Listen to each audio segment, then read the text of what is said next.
2 laps to go, and Lone Wolf still warming up his tyres, but they head through turn 1, and down the inside goes Kirsch straight off the back, and he's round again. That was uncalled for, I'd say. That was unnecessary. I reckon he could have been a little bit smarter for that. I don't know if he missed his braking point, but already in this battle, I said it would be entertaining to watch, and Kirsch proves my point within 10 seconds of the battle being live. But heading through, believe that battle I continues. believe Kirsch will report that situation, report it to the stewards. I think he actually might have an argument that Lone Wolf turned into him. You have to need a replay seeing if he was alongside. However, now he is furthest back. I think he Josh was. keeps. Yeah, Josh ahead of Pontic, who is looking to take the box of winning in his rookie race, as he claims. But as we head through Spoon, and on the exit, and wide, struggling. Josh wide out of Spoon corner. That's going to leave him vulnerable on the outside of 30. No, he's not going to make the move there. He gets carried to the inside.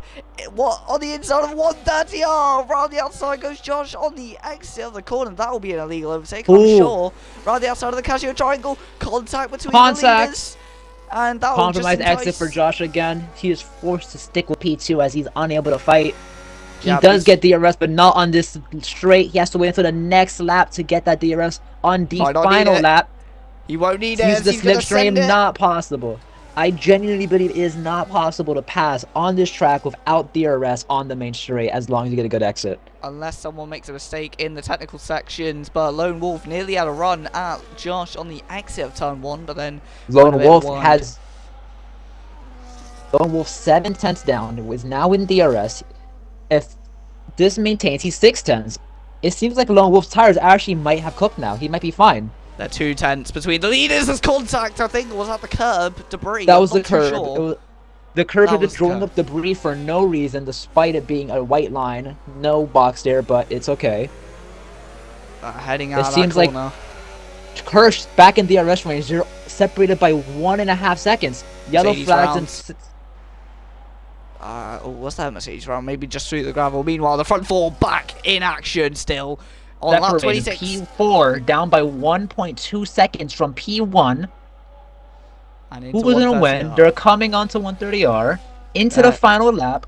They're separated by just over 2 seconds. I've never seen 4 cars be so close together since the early 2000s of Williams, Renault, McLaren and Ferrari. This time it's 4 different teams. McLaren are involved, but it's Haas, Sauber and Aston Martin who are in the fight this time. And the Aston Martin is not going to have DRS. Every car behind him can he defend? This is the only chance whoever leads P1 from here is the favorite to win it.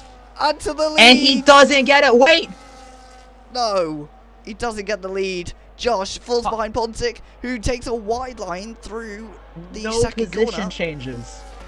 Interesting, as they head through the anti-bank corner, and they all have to watch out. They can't go for anything too risky, but it is the last lap, to be fair, so it's balls to the wall for this last lap here.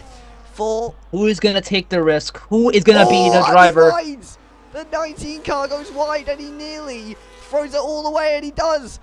Can Lone Wolf capitalize? Can he capitalize? The second time there's contact with an Aston Martin out this hairpin. Last time in Tier 1 it didn't work out as he went straight to the wall. This time it has worked out, and Kirsch is going to make the move for the podium here on the last lap. There are going to be so many tickets after this race. I can already see it. Every driver is going to post a ticket in an attempt to gain a position. Fill up the Wembley Stadium as heading on to the 130R stretch for the last time. Pontic 8 tenths ahead. He will probably take the win. Meanwhile, who will take second? It's 3 tenths. That's the closest that he's been to Josh all race, pretty much. Into the Casio triangle. It's a late lunge. It's not late enough. It's not a Daniel Ricciardo move. Pontic at the last corner takes the win in the Haas ahead of Josh. Then comes Lone Wolf and Kirsch, who spins over the line. And then comes the 2 Mercedes, it looks like, as they go into turn they are arriving. It might take a while, but they will show up 30 seconds down from the current leaders. Lule up into P8 from his P12 spin. Yep, no one finishes with penalties applied I have to say, if we are in for a full season of those four doing whatever they just did on those last 3 laps, sign me up, because that was beautiful to watch. And I'm surprised that the bottom 8 in this league don't all become commentators, all part of the audience, because that was entertaining to watch. As the last person, called Lule, goes over the line in the Red Bull, and he gets some wings for 8th place. What a race. Pontic in the Haas takes P1 in the Drivers' Championship. It does seem like it is possible that Aston Martin will take P2, that P1 in the Constructors. However, there is a new point system that I do not know of, so I'm going to wait. I think they will, because it's 30 points for a win, but it's also 27 points. Oh, it depends who got fastest lap, because they get points for fastest lap in Tier 2, do they? Or I can't remember. I believe it's 1 point for fastest lap driver. Okay, I think it is. Aston Martin finishes P2 and T7. Haas. No, I am confident that Aston Martin will be the constructors leading this race, with Pontic leading the Drivers' Championship. VCarb, unable to use their advantage of 2 drivers, leave this race with 0 points. Mercedes takes a comfortable point haul home, letting them P2.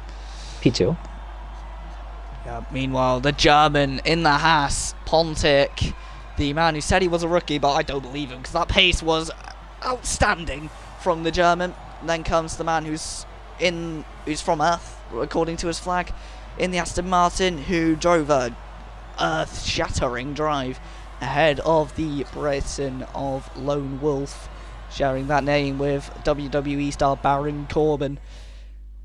But that is the end of that race. A thrilling race at that. And thank you to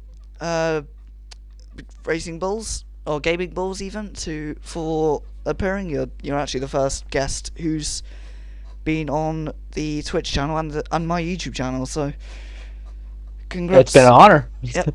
Thank you so much for having me. I'm honestly very excited for Tier 2. I will continue to watch or even commentate. I've requested. Honestly, this was way better than I expected. Yeah, as the fastest very excited lap. for the constructor.